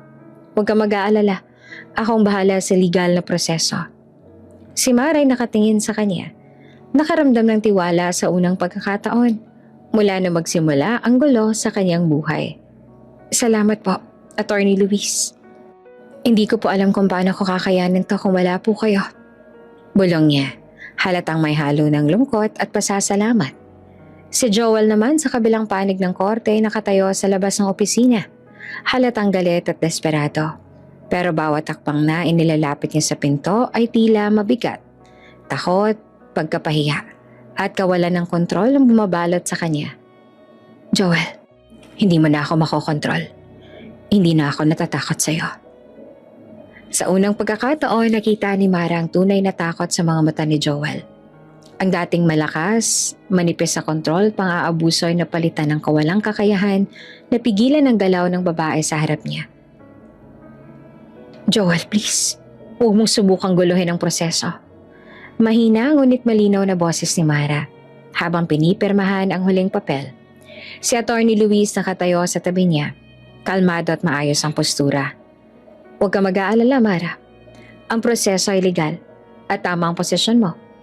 Tutulungan ka naming makamit ang hustisya na nararapat sa iyo. Si Mara huminga ng malalim at bahagyang ngumiti sa abogado. Salamat po, Atty. Luis. Sa unang pagkakataon po, ramdam ko na may kasama akong makakaintindi at tutulong sa akin. Si Joel nakatayo sa labas. Nagpakita ng galit at frustration. Mara, hindi mo alam ang ginagawa mo. Mahal kita. Sigaw niya ngunit walang epekto. Ang kabit na dati kampante nakatayo rin sa labas. Halatang nagulat sa determinasyon ni Mara. Ang dating masiglang control ni Joel sa sitwasyon ay unti-unting naglaho.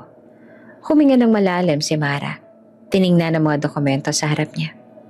Ito na ang simula ng bagong buhay ko. Bulong niya. Walang sakit, wala nang panilinlang. Lahat ng mali ay haharapin ng tama sa tamang paraan. Okay, Mara. Tapos na tayo sa unang hakbang. Ngayon, ipagpatuloy natin sa korte ang laban mo. Malinaw at kalmadong boses ni Atty. Luis, sabay ngiti ng may respeto. Si Mara ay ngumitilan ng bahagya. Bahagyang napapawi ang takot at lungkot. Salamat po. Sa unang pagkakataon, parang kaya ko na pong humarap sa lahat ng to. Bulong niya. Si Joel ay nakatayo pa rin sa labas. Halatang nagtatangkapang manghimasok. Ngunit sa puso ni Mara walang puwang para sa kanya. Ang galit, pagkakanulo at sakit ay naglaho na sa pamamagitan ng determinasyon at tigal na hakbang. Huminga si Mara ng malalim. Nakatayo si Atty. Luis. Ito na po ang simula at wakas. Makalipas ang ilang buwan, unti-unti nang bumalik ang normal na buhay ni Mara. Ang kaso laban kay Joel ay nakasampa na sa korte. Habang inaasikaso ang mga legal na proseso, naramdaman niya ang kakaibang katahimikan sa puso niya. Isang damdaming matagal niya nang hinahanap. Isang hapon, habang palabas siya ng korte, nagsimula ang ulan. Ang payong niya ay nakalimutang dalhin at ang damit niya ay bahagyang nabasa. Mara! Tawag ng pamilyar na boses. Si Atty. Luis nakatayo sa labas at may hawak na payong at ngumiti sa kanya. Salamat sa Diyos at nakarating ako sa oras. Halika, sakay ka rito. Sabi niya sabay apot din ng payong sa kanya. Bahagya namang nahiya si Mara tumingin sa kanya. Salamat po Atty. Luis pero medyo nakakahiya po yata. Nakangiti siya, bahagyang namumula ang pisngi. Ngunit si Atty. Luis kalmado lang at maayos ang kilos. Tumango lang. Walang nakakahiya dito, Mara. Basta't ligtas ka lang. Sagot niya at bahagyang tinulungan si Mara na pumasok sa ilalim ng payong. Habang naglalakad sila sa maulan na kalsada, walang sinasabi si Luis tungkol sa nakaraan ni Mara. Hindi niya pinipilit alalahanin o pag-usapan ng sakit na nagmula kay Joel. Ang bawat salita niya ay puno ng respeto at kaunting banayad na kasiyahan sa simpleng mga sandali. Salamat po. Alam niyo, Atty. Luis, parang matagal na rin akong hindi ganito. Hindi na ako umiiyak gabi-gabi. Ngumiti si Luis. Tinitingnan siya sa mata. Mara, minsan, ang pinakamagandang paraan para gumaling ay ang hayaang maramdaman natin ang katahimikan sa paligid. Wala kang dapat ipilit. Wala kang dapat itago. Ang mahalaga, narito ka at ligtas. Si Mara ay napahinga ng malalim. Ramdamang bigat na matagal niyang pinasan. Oo, parang matagal na rin ako hindi nakakaramdam ng ganitong katahimikan. At parang unti-unti na rin ako nakaka-relax kahit may kaso pa rin. Si Luis ay tahimik lang, bahagyang ngumiti. Hindi naman kailangang magmadali, Mara. Ang mahalaga, narito ako para sa'yo. Para suportahan ka. Para may makasama ka sa pagharap sa lahat ng to. Habang naglalakad sa ilalim ng payong, napansin ni Mara ang simpleng kabutihan ni Luis. Ang pagpipilit, Ang tahimik na presensya at ang pakikinig kapag handa na siya. Hindi niya sinasabi sa kanya ang lahat ng nakaraan. Hinahayaan siyang magkwento kung kailan siya handa. Alam mo, Mara, malumanay na boses ni Luis. Isang araw mapapansin mo rin na hindi ka na natatakot magsimula ulit. Kahit sa simpleng paraan. Hindi mo kailangang madaliin ang sarili mo. Si Mara ay napangiti ng bahagya. Siguro nga po. Parang kahit na maliit na bagay, parang napapawi ang kaba at lungkot na dala ko. Si Luis nakatingin sa kanya, bahagyang umiti. At sa bawat takpang, naroon lang ako. Hindi ko hihilingin sa'yo na bumalik sa nakaraan. At hindi ko rin hihilingin sa'yo na magmadali sa puso mo. Sa paglakad nila, huminto si Mara sandali sa kalsada. Tiningnan ang ulan sa paligid. Alam niyo, Attorney Luis, ngayon lang ako nakaramdam na parang may taong hindi magtatanong ng sobra. Hindi magtatanong tungkol sa lahat ng sakit ko. At ramdam ko lang na pwede akong huminga. Si Luis ay tahimik lang. Bahagyang napangiti. Minsan, ganun nga. Kailangan natin. Isang presensya lang na handang makinig. Na hindi humuhusga. Na nagpaparamdam na may kasama tayo sa pagharap sa buhay. Si Mara napahinga ng malalim. Bahagyang umiti. Salamat po. Para sa payong. Para sa presensya ninyo. Parang matagal ko na rin po kasing hinahanap ang ganitong katahimikan. Si Luis ay kalmadong tumingin sa kanya. Bahagyang umiti muli. Walang anuman, Mara. Basta tandaan mo. Dahan-dahan lang at bawat hakbang mo ay tama. Hindi mo kailangang madaliin ang puso mo. Ang mahalaga, narito ka at tigtas ka. Sa gabi habang umuuwi si Mara, napansin niyang matagal na rin siyang hindi umiiyak bago matulog. Ang puso niya na dati puno ng lungkot, galit at pangungulila ay unti-unti nang nagpapahinga. Ang bawat hakbang sa kaso, bawat payo at presensya ni Luis ay nagbibigay sa kanya ng pag-asa na may nakakaintindi sa kanya. Isang tao na hindi nagtatanong ng sobra, ngunit handang sumuporta. Si Mara ay huminga ng malalim at bahagyang umiti sa sarili. Parang okay na rin. Hindi pa tapos ang laban. Pero ramdam ko na may simula na ng bagong pag-asa. Si Luis tumayo sa tabi niya. Tahimik lang, ngunit ramdam ni Mara ang support at presensya. Hindi mo kailangang madaliin ang lahat, Mara. Dito lang ako sa tabi mo hanggang sa maging handa ka na. Habang masaya na sa bagong simula si Mara, nagpapalakas at unti-unting gumagaling. Habang natututong muling maniwala sa sarili, si Joel naman ay dahan-dahang bumagsak sa mundong dati kontrolado niya. Sa loob ng maliit na apartment, nakaupo si Joel. Nakayuko at ang kabit na dating kampanting ngumingiti sa bawat selfie ay tuluyan na siyang iniwan. Joel, sorry pero tapos na. Wala ka nang maibibigay sa akin. Wala ka ng pera. Wala na rin akong tiwala sa'yo. Malumanay pero matapang na sabi ng babae. Si Joel naluluha sa galit at pagkabigo. Wala siyang masabi. Ang dating makapangyarihang lalaki sa mata ni Mara ngayon ay parang bata na lang na walang makapagtanggol. Pero hindi mo pwedeng iwan ako. Mahal mo rin ako. Nanginginig halos at sumigaw siya. Ngunit wala nang bumaling sa kanya. Ang dating sigla at suporta ng kabet ay wala na. Si Joel ay naiwan sa sariling kalungkutan at kawalan ng kontrol. Pakalipas ang ilang araw na wala ng trabaho si Joel. Ang mga boss at kasamahan na dati sumusunod sa kanyang yabang at impluwensya ay hindi na tumugon sa tawag at email niya. Ang bisyo, alkohol, sigarilyo at luho ay unti-unting kumakain sa kanya. At ang stress ng pagkawala sa trabaho at kabit ay nagdulot ng malubhang epekto sa katawan niya. Isang hapon, habang naglalakad sa kalsada, nahimatay si Joel. Ang katawan niya ay walang lakas. Ang mukha ay maputla at ang ulo ay parang mabigat na bato. Walang sino man sa mga dumaan ang nagpakita ng malasakit sa una. Ang katahimikan sa paligid ay parang nagdagdag sa sakit niya. May isang pedicab driver na nakakita at tumakbo palapit. Pare, Sir, gisingin mo siya. Sir! Sigaw niya habang tinutulak ang pedicab papalapit kay Joel. Si Joel unti-unting nakabuka ang mata. Nanginginig. Saan? Saan ako? Ano nangyari? Bumulong siya at halatang disoriented at takot. Na-hypothermia ka ata, pre, at malubang dehydration. Kailangan ka nang dalhin sa ospital. Sabi ng driver. Habang sinasakay si Joel papunta sa pedicab. Sa ospital, dumating ang doktor at tinignan ang resulta.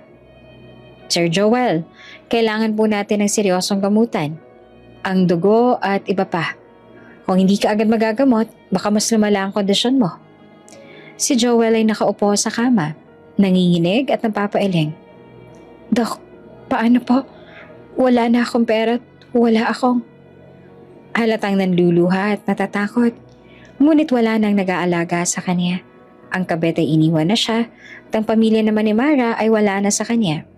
At siya mismo ay naiwan sa sariling pagkukulang. Si Mara sa kabilang panig ng lungsod, hindi alam ang nangyayari kay Joel. Ngunit sa puso niya, ramdam niya ang pag-ikot ng karma. Hindi siya nagagalak sa paghihirap ng iba. Ngunit alam niyang may hustisya sa bawat panloloko, sa bawat kasinungalingan na ginawa sa kanya. Samantala si Joel nakahiga naman sa kama, nakatingin sa kisame. Ang dating maalaga at mayabang na lalaki unti-unti nang nahihirapan. Unti-unting natututunan na ang bawat desisyon, bawat kasinungalingan ay may kapalit. Kung andyan lang si Mara, kung nakita niya ako siguro. Bumulong siya sa sarili, ngunit walang sagot. Ang diagnosis ay malubha, kailangan ng mahal na gamutan. Ang kanyang insurance sa dati sinisigurado niya ay hindi sapat at wala siyang pera. Ambisyo at stress ay unti-unting nagpatindi sa kondisyon niya. Isang nurse, tiningnan siya habang naglalakad sa paligid. Bagyang napapansin ang desperasyon sa mga mata niya. Sir Joel, kailangan niyo ng tulong na magbayad para sa gamutan. Sa kalsada sa ospital at sa bawat oras na lumilipas, natutunan ni Joel ang isang mabigat na leksyon. Na ang panlilinlang, panloloko at ang pagmamalabis ay may kasunod na kaparusahan. Paano? Paano ko ito napabayaan? Bulong niya sa sarili.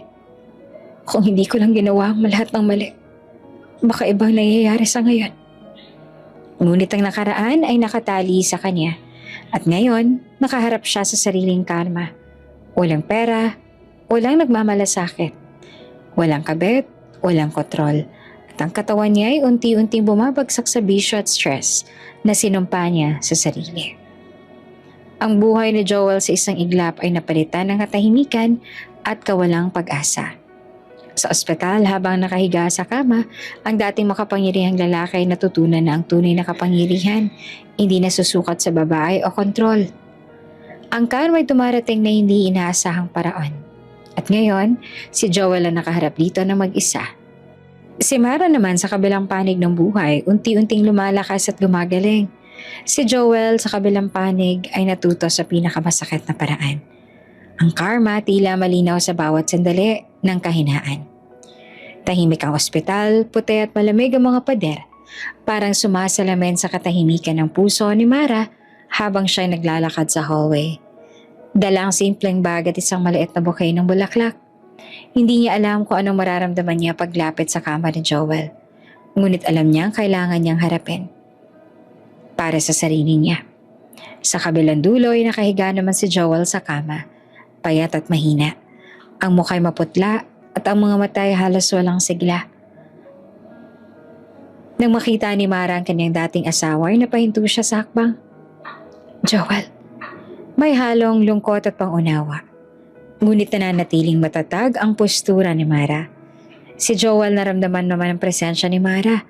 Bahagyang tumaas ang ulo. Ang mata niya ay namumula, halatang may pinagdaanan at nagdurusa. Mara, patawad. Patawad sa lahat. Sa kasinungalingan, sa panilin lang. Huminga ng malalim si Mara. Joel, ramdam ko ang sinasabi mo. Ramdam ko ang pagsisisi mo. Ngunit, pinatawad kita. Pero tapas na tayo. Hindi na pwedeng balikan ang nakaraan. Pero Mara, hindi ko alam kung paano ko haharapin ang lahat ng to. Hindi ko alam kung paano babawiin. Hindi mo naman kailangan pumawi, Joel. Kailangan mo lang ay harapin ang sarili mo. At ang kinahinatnan ng ginawa mo. Hindi kita pinatawad para bumalik ka sa buhay ko. Pinatawad kita para makalaya rin ang puso ko. Si Joel nanginginig at bahagyang umangat sa kama. Mara, kahit papaano, kahit kaunti, alam ko na nagkulang ako. Gusto ko malaman mo na mahal pa rin kita. Kahit alam kong wala nang puwang sa puso mo. Joel, dati mahal din kita. Pero hindi ko na pwedeng balikan ang sakit at paninin lang. Masaya na ako ngayon. Masaya ako sa bagong buhay ko. Sa bagong simula. At yun ang mahalaga sa akin ngayon. Mara, naiintindihan ko. Naiintindihan ko at alam kong huli na. Joel, ito na ang huling pagkakataon na magkikita tayo. Sana'y matutunan mong pahalagahan ang sarili mo. At sana, matuto ka sa mga mali mo. Salamat, Mara, sa pagkakataon na mapatawad ako. Kahit alam kong hindi na ako karapat-dapat. Oo, Joel, pinatawad kita. Para yan sa sarili ko. Para makalaya na rin ang puso ko. Pero sana maunawaan mo, hindi na tayo babalik sa dati. Tapos na ang lahat. Masaya na ako ngayon at yun ang mahalaga. Si Joel bahagyang bumuka ang bibig para sumagot.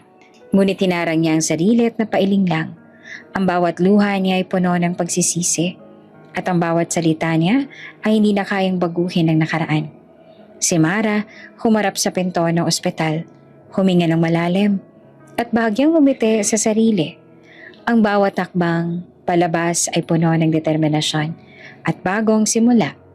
Ang puso niya na matagal na nagdurusa ay unti-unting nakaramdam muli ng katahimikan at kalayaan. Si Joel na natili sa kama, nakatingin sa pinto na nilalakad ni Mara. Ang dating makapangyarihang lalaki ay natuto sa pinakamasakit na paraan. Ang pagkawala ng tiwala, pagmamahal at presensya ng taong pinahalagahan niya. Makalipas ang 1 taon, wala nang gabing puno ng pag-iyak. Wala nang bigat na parang laging may nakapatong sa dibdib niya. Legal nang hiwalay si Mara. May papel, may perma, may desisyon ng korte. Pero higit pa roon ay may kapayapaan na siya. Sa gilid ng highway sa probinsya, may maliit na pwestong kulay dilaw at puti. Nakalakay sa itaas ang karatolang, Mara's Kitchen, Lutong Bahay, Lutong Puso. Hindi to ang grande. May 6 na mesa, electric fan na umiikot ng maingay, at mga halamang nakatanim sa paso sa labas. Pero buhay ito. May halakhakan. May amoy ng sinigang at pritong isda. May tunog ng kutsarang tumatama sa plato. At sa loob, nakangiti si Mara habang nag-aabot ng sukli. Salamat po, balik kayo bukas. Masiglang niyang sabi sa huling customer ng tanghali. Sa kusina ay abala ang tatay niya sa pag-iwa ng gulay. Mas maaliwalas na ang mukha nito. Kumpara ng mga panahong sardinas lang at ulam, ang katahimikan ng kasama. Anak, ubos na agad ang kare-kare mo ah. Biro pa ng ama habang nagpupunas ang kamay sa apron. Napangiti si Mara. Secret ingredient ko yun, tay. Tiyaga? Hindi po. Pagbangon. Salamat anak. Para saan, tay? Na hindi mo ako pinabayaan kahit nasaktan ka na. Tay, ako ang dapat na magpasalamat. Kung hindi dahil sa inyo, baka matagal pa akong bago nagising. Sa labas ay may humintong itim na sasakyan. Hindi ito eksena sa barangay. Ilang beses na rin napansin ng mga kapitbahay ang pagdating ng kotse na halata namang mamahalin. Pero hindi ito nagdadala ng yabang. Tahimik lang itong pumaparada. Lumabas si Attorney Luis. Nakasuot ng simpleng polo at slacks. Wala ang corporate aura. Wala ang courtroom confidence. Ngayon ay may hawak lang siyang maliit na bungkos ng puting daisies. Pumasok siya sa kainan na parang ordinaryong customer. Good afternoon po. Bati niya sa ama ni Mara. Oh, attorney, maaga kayo ngayon na. Napakamot naman si Luis. Wala pong hearing at may gusto lang pong dalawin. Mula sa counter na patingin si Mara. Automatic ang pag-angat ng kilay niya, pero may kasamang ngiti. Sir, reservation po ba? Isa lang po, sa puso niyo. Attorney naman, natatawa niyang sagot. Ang dami nakakarinig. Lumapit si Luis at inabot ang bulaklak. Para sa pinakamasipag na business owner sa probinsya. Tiningnan niya ang daisies, simpleng bulaklak. Hindi imported, hindi mamahalin, pero sariwa, totoo. Hindi ba kayo napapagod? Tanong niya habang tinatanggap yon. Sa'yo? Hindi. Hindi siya kinilig sa paraang dati. Hindi yung pilit, hindi yung kapit sa ilusyon. Iba ngayon, may seguridad, may respeto. Lunch ka muna. Aya niya. Libre. Hindi ako pumapayag sa libre, sagot ni Luis. Partner ako sa pagod mo. Napailing siya, pero mas lumawak ang ngiti. Habang kumakain si Luis sa isang sulok, napapansin niya kung paano itong tumingin sa kanya. Hindi nagmamadali, hindi mapaang-angkin. Parang hinahayaan lang siyang umusbong sa sarili niyang bilis. Lumapit siya sa mesa nito at matapos ang rush hour. Salamat sa pagpunta. Mas gusto ko talagang nandito. Sagot nito. Mas totoo ka rito. Hindi ka ba nahihiya? Milyonaryo ka na bachelor. Sabi ng mga chismosa. Bahagyang natawa si Luis. Kung pera lang ang basihan, matagal na sana ako may asawa. Tapos, bakit wala? Kasi naghihintay ako ng babaeng hindi ko kailangan para mabuhay. Pero pipiliin pa rin ako. Hindi siya agad nakasagot. Tumamang mga salita sa puso niya. Hindi bilang pressure, kundi bilang paalala. Luis, maingat niyang sabi. Alam mo namang hindi ako nagmamadali. Hindi rin naman ako. Sagot naman nito agad. Narito lang ako, hanggat gusto mo. Tahimik silang nagkatitigan. Sa unang pagkakataon matapos ang lahat, hindi siya natatakot sa posibilidad ng pag-ibig. Bandang hapon, nagsara sila ng maaga. Sabay silang naglakad papunta sa maliit na burol sa likod ng barangay. Isang lugar na tanawang palayan at ang papalubog na araw. Tahimik ang paligid, may huni ng ibon. May amoy ng damo. Umupo sila sa isang lumang kahoy na bangko. Naalala mo? Sabi ni Luis. Nung una kitang makita sa opisina, nanginginig pang kamay mo nun. Akala ko babagsak ako nun. Hindi ka bumagsak. Hindi dahil malakas ako, kundi dahil may mga taong humawak. Napatingin siya sa ama niyang nasa malayo at nag-aayos sa mga paso sa labas ng bahay nila. Pagkatapos ay kay Luis. Salamat ha. Para saan? Sa hindi mo pagpilit, sa hindi mo paghusga, sa pananatili. Bahagyang ngumiti si Luis. Madali naman kasing mahalin ang taong marunong bumangon. Hindi siya sumagot agad. Pinanood niya ang araw na unti-unting lumulubog. Kulay kahel ang langit. Isang taon na nakalipas. Isang taon mula sa gabing nahuhulog ang cake sa sahig. Isang taon mula sa pagkadurog. Ngayon, wala nang durog. May marka pa rin, oo. Pero hindi na sugat. Kwento na lang. Masaya ka na ba? Tanong ni Luis ng mahina. Napaisip siya. Hindi dramatic, hindi maluha-luha. Simple lang. Oo. Hindi dahil may naliligaw sa akin ha. Hindi dahil may negosyo ako. Masaya ako kasi kaya ko na mag-isa. Tumango naman si Luis. At kung sakaling piliin mo hindi na mag-isa, tumingin siya rito. May liwanag sa mata niya at hindi na pagdepende kundi ng pagpili. Ready bonus? Pareho silang natawa. Habang tuluyang lumulubog ang araw, ngumiti si Mara. Hindi dahil sa alaala ng sakit, kundi dahil sa lakas na natuklasan niya matapos yon. Mula sa babaeng nagtie sa dorm sa abroad, hanggang sa babaeng nanginginig sa harap ng korte, hanggang sa babaeng iniwan ng gate nang hindi lumilingon. Ngayon, isa na siyang babaeng tumitingin sa kinabukasan ng walang takot. Hindi na siyang babaeng nasaktan. Isa na siyang babaeng bumangon. At sa tabi niya, may lalaking hindi nagmamadali. Handa lang maglakad kasabay niya. Sa gitna ng kulay kahel na langit, marahang hinawakan ni Luis ang kamay niya. Hindi siya umatras. At sa unang pagkakataon, sa pagkahawak na yon ay hindi pangako ng pag-asa, kundi simula ng panibagong kabanata. Bago ka pa lang sa channel neto, ibang kwento ni Ate Jane, istorya mo, ikwento ko. Huwag kalimutang pindutin ang notification bell at subscribe button.